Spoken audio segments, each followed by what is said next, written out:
जय हिंद छात्रों, स्वागत है आप सभी का सनराइज क्लासेज में। आज हम जो है अगली क्लास लेंगे। कल हमने जो है इसके पहले हमने हिस्ट्री की क्लासें ली हैं। अब जो है हम लगातार ज्योग्राफी की भी क्लासें लेंगे।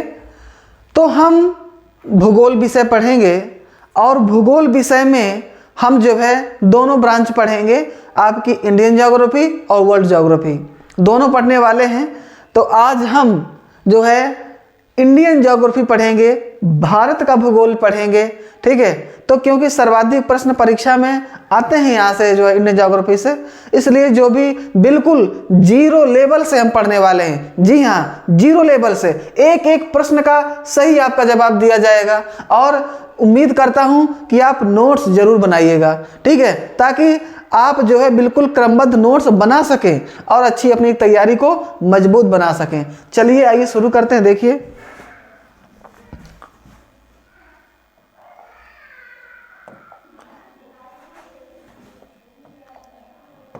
हमें जो है पढ़ना है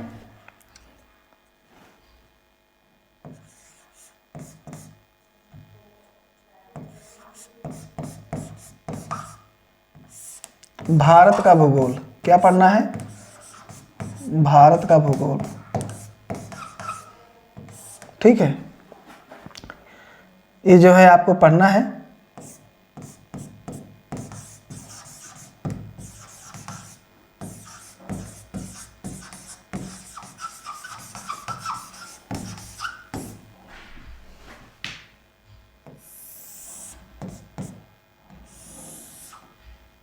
इसे पढ़ना है, ठीक। अब जो है इंडियन ज्योग्राफी, तो अब हम कुछ इसमें जो है लगातार बात करेंगे। एक मानचित्र बना लेते हैं।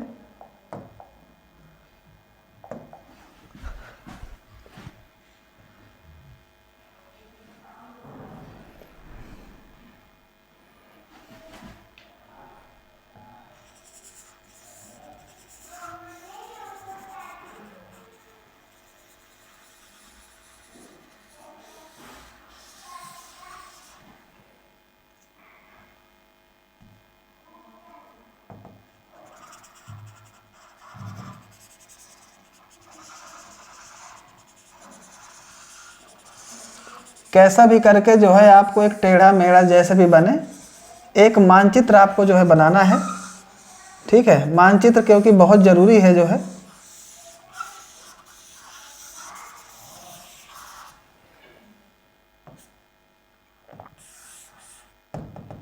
ठीक, इस हमें जो है ये ऐसा मानचित्र बना है, तो इसी में हमें आज जो है बातें करनी है। तो देखेंगे आप, सर्वप्रथम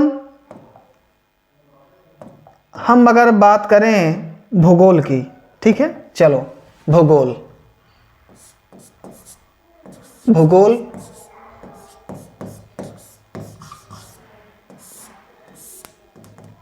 देखो, आपसे है कि जैसे ये तो बताने की जरूरत नहीं है कि भूगोल क्या है। कह सकते हैं हम कि भाई भूगोल, भू का अर्थ है पृथ्वी और गोल का अर्थ है गोलाकृति। कह सकते हैं सामान्य भाषा में कि पृथ्वी के गोल धरातल का वर्णन करना या उल्लेख करना ही भूगोल कहलाता है। क्या कहलाता है? भूगोल कहलाता है, ठीक है। तो इसमें आपको ध्यान देना है, खासकर जो भूगोल का एक तरह से जो पिता कहा जाता है। क्या? भूगोल का पिता। तो भूगोल का जो पिता है, हम पहले देखते हैं आपके हिकेटियस को मानते हैं। किसे मानते हैं? हिकेटियस। किसे मानते हैं? हिकेटियस को मानते हैं। लेकिन यह हिकेटियस क्रमबद्ध व्यवस्थित भूगोल का नहीं है। हिकेटियस खास तौर से यह प्रादेशिक भूगोल का जनक माना जाता है। किसका? क्योंकि प्रदेशों का वर्णन किया है प्रदेश के रूप में, प्रादेशिक भूगोल का। तो बात आती है कि फिर रियल हमारा जनक कौन होगा? तो एक व्यक्ति का नाम है, एक हमारे जो है जनक हैं जिनका नाम इरेटास्थनीज है। क्या नाम है? इरेटास्थनीज। इरेटास्थनीज का फिर क्या है? यानी इसमें से यह ध्यान देना है कि जो इरेटास्थनीज हैं ये क्रमबद्ध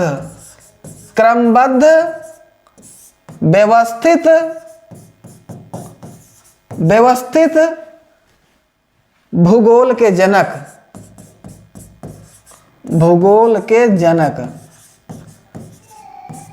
ठीक है। या कह सकते हैं क्या हमें कह सकते हैं कि आधुनिक भूगोल के जनक। आधुनिक भूगोल के जनक कौन माने जाते हैं? ठीक है, तो आपको ध्यान देना इरेटास्थनीज। ठीक है, तो कंफर्म है। क्यों? हम भाई कोई सब्जेक्ट पढ़ते हैं, अगर वो क्रमबद्ध नहीं है, व्यवस्थित नहीं है, तो हम उसे पहली वरीयता क्यों देंगे? पहले उन्होंने नाम अभी कभी कभी लिखा रहता है कि अगर सिर्फ पूछेगा आपसे कि भूगोल का पिता किसे कहते हैं, तब आपका नाम हिकेटिस आएगा। लेकिन अगर कह दे कि व्यवस्थित भूगोल का जनक, क्रमबद्ध भूगोल का जनक, आधुनिक भूगोल का जनक किसे कहा जाता है, तब आपको इरेटास्थनीज को कहना है। क्योंकि इन्होंने जो है 234 ईसा पूर्व लगभग भूगोल शब्द का पहला प्रयोग इरेटास्थनीज ने ही किया है। किसने किया है? इरेटास्थनीज ने। यह बात आपको ध्यान रखनी है। अच्छा, अब देखिए इसमें और आगे बात करते हैं। ठीक है,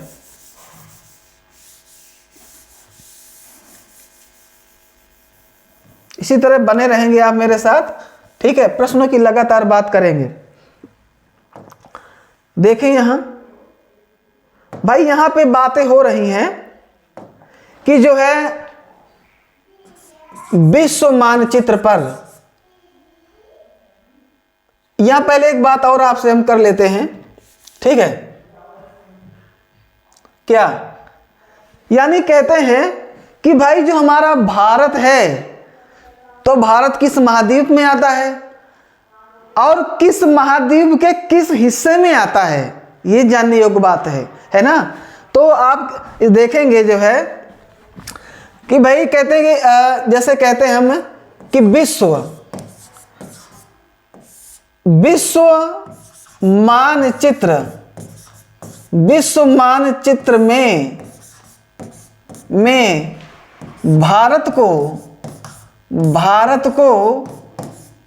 सर्वप्रथम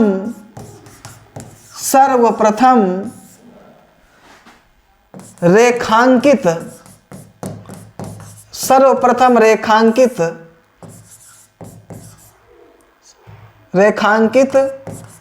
करने का कार्य टॉलमी जी ने किया था। किसने? टॉलमी ने किया था। किसने? टॉलमी ने किया था। ठीक है, ये हमारे भूगोलवेत्ता भी हैं, टॉलमी। कंफर्म है। तो विश्व मानचित्र में भारत का, क्योंकि हम भूगोल किसका पढ़ रहे हैं? भारत का भूगोल पढ़ रहे हैं ना। तो ये जो हमारा भारत बना है, ठीक है,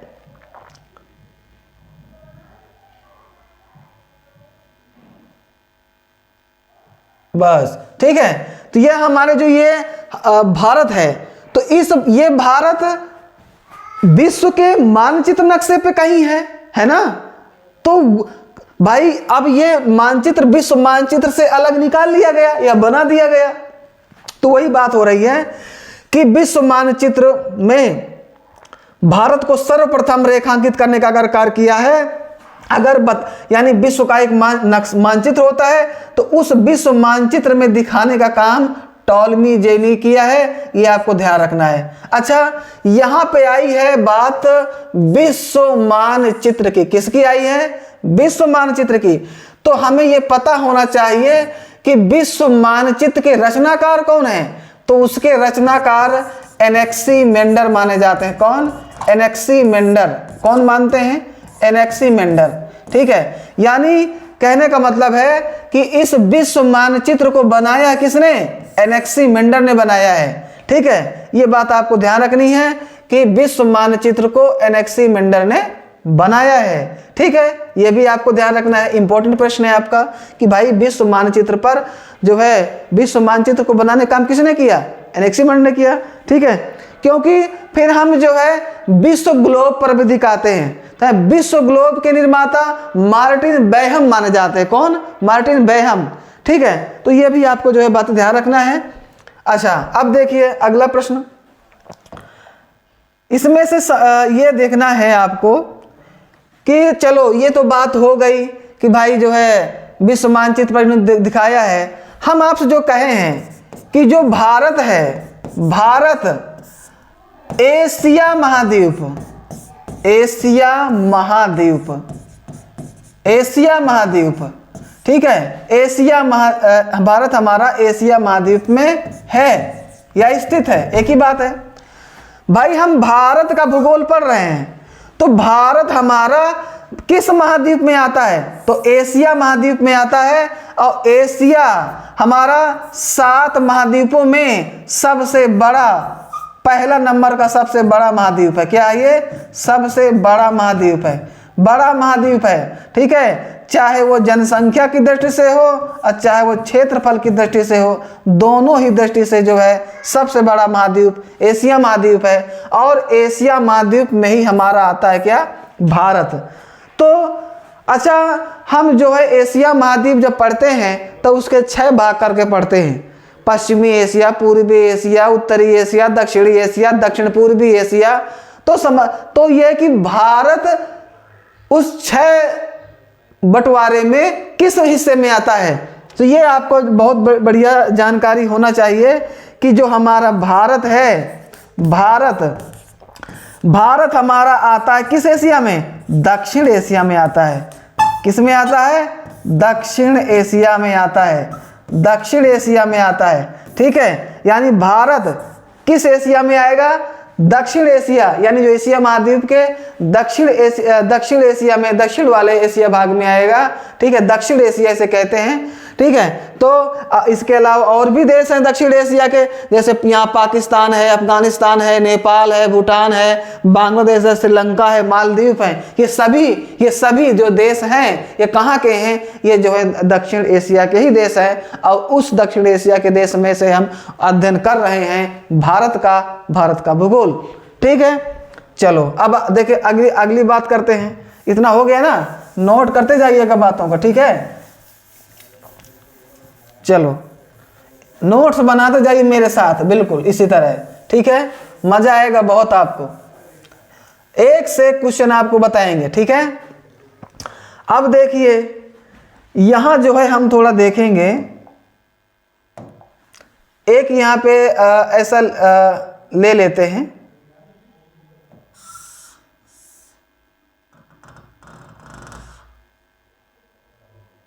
ठीक, इतना ही। तो इसमें हम देखेंगे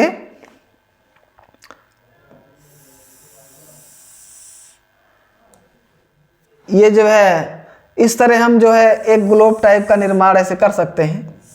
ठीक है, ठीक, ये जो ध्रुव होते हैं ना, ठीक है, तो इसके मध्य से भी ऐसे होते हैं। ये जैसे मेन वाली हो गई,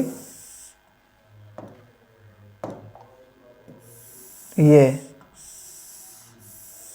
तो एक यहां से हो गई। ठीक है, हमने क्या बांट दिए? हमने बांट दिए गोलार्ध। तो ये हो गया, कहते हैं उत्तरी गोलार्ध। कौन सा गोलार्ध? उत्तरी गोलार्ध। कौन सा गोलार्ध है ये? उत्तरी गोलार्ध। अच्छा, ये आपका हिस्सा दक्षिणी गोलार्ध, दक्षिणी गोलार्ध। ठीक है, ये आपका ही इधर वाला पूर्वी गोलार्ध। कौन सा गोलार्ध? पूर्वी गोलार्ध। ठीक है, ये वाला हिस्सा आपका पश्चिमी गोलार्ध। कौन सा गोलार्ध? पश्चिमी गोलार्ध। ठीक है, या तो पूरा पश्चिम लिख सकते हो, पश्चिमी गोलार्ध। ठीक है, समझना यहां पे बात को। 4 गोलार्ध हैं, उत्तरी गोलार्ध, दक्षिणी गोलार्ध, पूर्वी गोलार्ध, पश्चिमी गोलार्ध। तो कह रहे हैं कि हमारा जो भारत है तो वो भारत यहां है। ऐसे इस तरह।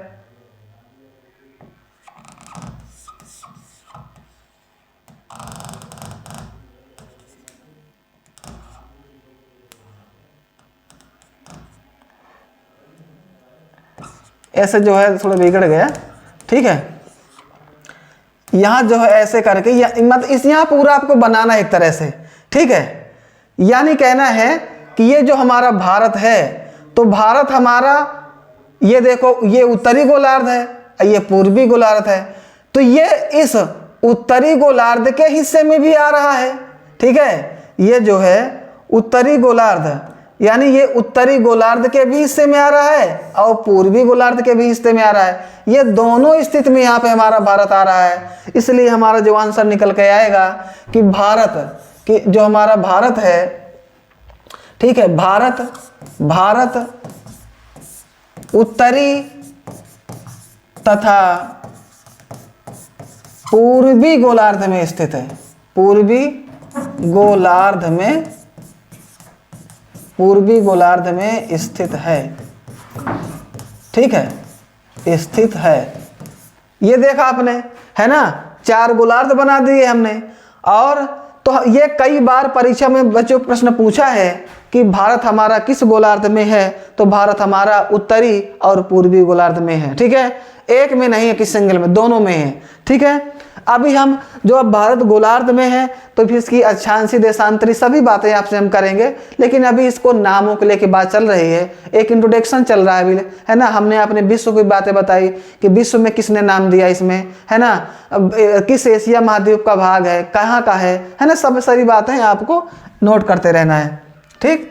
चलो ये भी बात हो गई। देखो अब यहाँ पे जो है आपको बताना है, कह रहे हैं कि एक शब्द और आएगा आपको, वो कहेगा कि जो ये भाई ठीक है, ये जो भारत की बात तो हो गई कि भारत इस गोलार्ध में है ना, तो ये जो गोलार्ध की बात तो हो गई। अब इसमें से हम ये बात जोड़ेंगे कि आते जैसे एक शब्द गोंडवाना की बात में हम बात बताएंगे आपको, लेकिन इसमें जो है जो पूछता है परीक्षा में, ठीक है, उस प्रश्न को पहले यहाँ चर्चा करते हैं। कहते हैं कि पहले भारत को जो है जम्बू द्वीप, किसमें पूछतेगा आपसे कि भारत किस द्वीप का भाग है या किस द्वीप का भाग है, तो भारत हमारा जम्बू, ठीक है, जम्बू द्वीप। किस द्वीप का भाग है ये? जम्बू द्वीप, ठीक है। अभी हालांकि ये मानते हैं कि हमारा दो ये प्रायद्वीप भारत है, गोंडवाना लैंड का भाग है, लेकिन अभी हम सिर्फ ये जानेंगे कि कहते ना कि भरत खंडे आर्यावर्ते भारत बस एक नगरी, है ना। आर्यावर्त भारत के नाम पे, राजा भरत के नाम पे भारत नाम पड़ा, है ना। तो कहते हैं कि आर्यों के राजा भरत, तो ध्यान देना है कि पूछेगा परीक्षा में प्रश्न कि भारत किस द्वीप का भाग है, तो जम्बू द्वीप का आपको ध्यान रखना है, ठीक है। जम्बू द्वीप आपको ध्यान रखना है कि जम्बू द्वीप का जो है ये भाग है, ठीक है। और इसका एक नाम आर्यावर्त भी है। क्या नाम है? आर्यावर्त, ठीक है। आर्यावर्त बस एक नगरी, यानी भारत का एक प्राचीन नाम आर्यावर्त भी था। और ये आर्यों के राजा भरत, ठीक है, क्योंकि आप जानते हैं कि वैदिक सभ्यता के निर्माता माने जाते हैं, वो क्या? आर्य ही माने जाते हैं, समझ रहे हैं आप, आर्य माने जाते हैं। तो आर्यों के राजा भरत के नाम पे जो है वो भारत का भी आर्यावर्त का नाम जो चेंज हुआ है ना। हम तो यही जानते हैं, भारत यही कहते हैं कि आर्यों के राजा भरत के नाम पे भारत, है ना, लेकिन इसका एक प्राचीन नाम आर्यावर्त भी है, आर्यों से ही आर्यावर्त है। क्लियर? चलो अब और अगले प्रश्नों में चले, हम बनाते जाइएगा मेरे साथ, एक साथ चलेगा, ठीक है।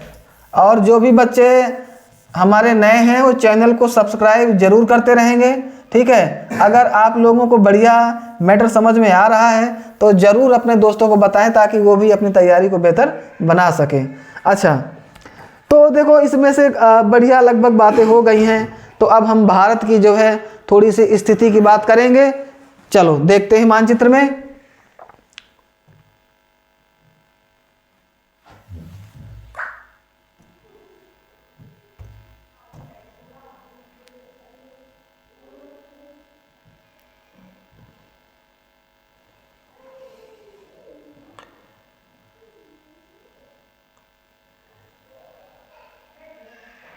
हाँ देखो क्या परीक्षा में प्रश्न आएगा।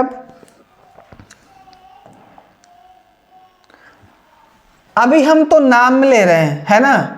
चलो एक हम जो है और आप बताते हैं, क्योंकि यहाँ एक ऐसे नदी आपको तिब्बत में मिलेगी जो है, देखिएगा आप, यहाँ एक ऐसे नदी, ठीक है, मानसरोवर जिसे हम ग्लेशियर, यहाँ तमाम ग्लेशियर भी हैं जो है, ठीक है। तो यहाँ से एक नदी ऐसे जो है निकालेंगे, ऐसे जो है, ये ऐसे करके यहाँ पे जो है आएगी, और ये जो है नदी आपकी जो है अरब सागर में गिर जाएगी। कहाँ गिर जाएगी? अरब सागर में, ठीक है। अभी इसका एक और नाम बताने कुछ, ठीक है। इधर पश्चिम तरफ अरब सागर है और पूरब की तरफ आपकी बंगाल की खाड़ी है, ठीक है, बंगाल की खाड़ी, ठीक है। अच्छा, और नीचे आपका हिंद महासागर, ठीक है, आप समझ जानते ही पूरा एरिया का है का हिंद महासागर। तो अब यहाँ हम आपसे कुछ नाम बताएंगे। सिंधु घाटी के, ये सिंधु नदी है, यहाँ कुछ सभ्यता पनपी है, तो अधिकतर लोग यहाँ तक उत्खनन कुछ जो है पाने के चक्कर में यहाँ जो है आते थे, तो यहाँ जो है पानी और सब हर तरह की उनकी आवश्यकताओं की पूर्ति भी हो जाती थी। तो यहाँ जो है कुछ लोग आए हैं और उन्होंने लोगों ने भारत का कुछ ना कुछ एक नया नाम दिया है। तो बात करेंगे कौन सा नाम दिया। सर्वप्रथम जो है ईरानी लोग आते हैं। कौन आते हैं? ईरानी लोग। ईरानी लोग आएंगे। ईरानी लोग भैया कहाँ आएंगे? यही कहाँ आएंगे? ये एरिया किसका है? सिंधु नदी पर आएंगे। कहाँ आएंगे? सिंधु नदी पर आएंगे। सिंधु नदी पर कौन आएंगे? ईरानी लोग आएंगे। तो जब सिंधु नदी ईरानी पर आते हैं, ईरानी लोग सिंधु नदी पर आते हैं, तो वो क्या करते हैं? वो सिंधु का नाम बदल देते हैं। क्या बदल देते हैं? सिंधु का नाम कर देते हैं हिंदू। यानी नाम तो सिंधु है कि नहीं? नाम सिंधु है, लेकिन ये ईरानियों लोगों ने सिंधु का नाम बदल के क्या कर दिया? हिंदू या हिंद। कहीं आपको हिंदू मिलेगा, कहीं आपको हिंद मिलेगा, ठीक है। तो एक ही बात है, हिंद या हिंदू एक ही, ठीक है। समझने आ? नाम था देखो सिंधु नदी, लेकिन ईरानी लोग आए तो इसका नाम बदल दिया। अब बदल के एक नया नाम रख दिया, क्या? हिंद या हिंदू। क्या नाम नदी ही दिया, नदी दिया। अच्छा, तो जब सिंधु का नाम उन्होंने हिंदू कर दिया, सिंधु का नाम क्या कर दिया? हिंदू। और जो पूरब में, क्योंकि ये सिंधु नदी के पूरब में ये कौन बसा? भारत बसा। तो इसलिए कहते हैं कि जो है कि हिंदू यानी सिंधु नदी के जो पूरब में क्षेत्र, एक पूरा क्षेत्र बसा था, तो उस क्षेत्र को नाम दिया गया हिंदुस्तान। क्या नाम दे दिया गया? हिंदुस्तान। क्या नाम दिया गया? हिंदुस्तान। तो क्लियर है? आपसे परीक्षा में प्रश्न पूछ सकता है कि जो है हिंदुस्तान नाम किसने दिया? हिंदुस्तान नाम किसने दिया? तो ईरानी लोगों ने दिया। परीक्षा में पूछ सकता है कि जो है सिंधु नदी का नाम हिंदू नदी या हिंद नाम किसने रखा था? तो ईरानियों ने रखा था, ईरानियों ने रखा था। चलो एक व्यक्ति का और नाम आता है, उसको भी पढ़ लेते हैं। पहले नंबर में ईरानी आए, दूसरे नंबर में आपके यूनानी लोग आएंगे। कौन आएंगे? यूनानी लोग आएंगे, ठीक है। यूनानी आएंगे, तो यूनानी भी वही काम करेंगे। यूनानी भी कहाँ आएंगे? सिंधु पर आएंगे। तो वो सोचेगा कि यार ये नो नाम कौन दे गए? वहाँ के लोग कुछ बताएंगे कि यार कुछ लोग आए थे ईरान से, उन्होंने जो है नदी का नाम भी बदल डाला, क्षेत्र का नाम भी बदल डाला, ये नाम दे दिया। तो कहेंगे अच्छा चलो हम भी ये करते हैं, तो वो भी देखो बदलेंगे। तो यूनानी लोग उसी तरह सिंधु का नाम बदल के रख देंगे क्या? इंडस। क्या रख देंगे? इंडस। समझिएगा, यूनानी लोग भी आएंगे तो सिंधु का नाम यूं बदल दें भैया, ठीक है। तो वो नाम रख दिया इंडस, यानी इंडस नदी कह दिया। तो चलो का कोई बात नहीं। तो जो इंडस नदी, सिंधु का नाम इंडस कह दिया, यूनानी लोगों ने नया नाम रख दिया, तो बात आती है तो उसी तरह कि भाई ये सिंधु का नाम यहाँ पे इन्होंने इंडस कर दिया, तो इसी इंडस के पूरब में बसा क्षेत्र ही आपका क्या कहलाया? इंडिया। क्या कहलाया? इंडिया। ठीक है, इंडिया कहलाया। ठीक है, ऐसे भी लिख सकते हैं इंडिया। ठीक है, ठीक है, इंडिया, इंडिया कहलाया। ठीक है, इंडिया। ठीक है, इंडिया, इंडिया। ठीक है, तो अब आपसे ये पूछेगा परीक्षा में जो है कि इंडिया किस भाषा का शब्द है? कई बार परीक्षा में पूछा गया है। तो देखो, तो इंडिया हमारा ग्रीक भाषा का शब्द है। किसका? ग्रीक भाषा। ग्रीक भाषा, और ग्रीक भाषा को ही यूनानी भाषा भी बोलते हैं। ठीक है, तो चाहे ग्रीक आए परीक्षा में, ऑप्शन में आपके विकल्प के रूप में ग्रीक भाषा हो सकता है कि इंडिया किस भाषा का शब्द है? तो ग्रीक भाषा का शब्द है। ग्रीक को ही हम यूनानी बोलते हैं, या कह सकते हैं कि यूनानी भाषा का शब्द है। ठीक है, और ध्यान ये देना है कि पूछ सकता है आपसे कि ये इंडिया नाम किसने दिया? यूनानियों ने दिया है। और पूछ सकता है कि सिंध का नाम इंडस किसने दिया है? तो यूनानियों ने दिया है। तो देखो, आपका नाम पता चल गया कि भारत को हिंदुस्तान भी कहा जाता है, भारत को इंडिया भी कहा जाता है, भारत को आर्यावर्त भी कहा जाता है, और भारत को भारत तो कही जाता है। लेकिन एक और है कि किस महासागर के नाम के आधार पर भारत को हिंदुस्तान कहा जाता है? तो कहते हैं कि भारत के दक्षिण में जो है, भारत के दक्षिण में एक कहते हैं मुकुट की भांति एक क्षेत्र बसा है जिसका नाम भारत है। ठीक है, तो इसलिए क्योंकि यहाँ जो भारत के लोग हैं, जैसे अब नया नाम दिए भारत के नाम पे, तो यानी कहते हैं कि हिंद महासागर, ये जो नीचे भाई सागर है, महासागर है कौन सा? हिंद महासागर यहाँ बसा है। तो कहते हैं, और जैसे आप मुझे कमेंट बताना कि हिंद महासागर किस आकार का है। ठीक है, तो यानी कहते हैं कि भारत के यानी जो है हिंद महासागर के उत्तर में, देखो हिंद महासागर नीचे, भारत ऊपर, हिंद महासागर के उत्तर में जो क्षेत्र बसा है, तो हिंद महासागर के नाम पर भी कहा जाता है कि जो है इसे हम हिंदुस्तान कहा जाता है। ठीक है, तो एक महासागर के नाम पर भी हिंदुस्तान का, हिंद से हिंद महासागर, हिंद से हिंदुस्तान। ठीक है, लेकिन ईरानी लोग भी यही कहते हैं। ठीक है, तो वो एक नाम सागर, महासागर के नाम पे है। ठीक है, इसी तरह जो है और जो है अगले आपके प्रश्न ऐसे बढ़ाते चले जाएंगे। ठीक है, और मतलब लगातार अगली हमारी जो क्लास होगी उस क्लास में भारत का अक्षांशीय विस्तार, भारत का देशांतरी विस्तार, इसका उत्तरी बिंदु, दक्षिणी बिंदु, पूर्वी बिंदु, जितने भी हैं भारत की लंबाई चौड़ाई, जितने भी हैं सब पॉइंट, तो एकदम लगातार बात की जाएगी। तो इसी तरह आपको वीडियो देखना नहीं भूलना है। ठीक है, नोट्स बनाना है और अपने साथियों को जागरूक जरूर करना है। ठीक है छात्रों, तो कल मिलेंगे। जय हिंद।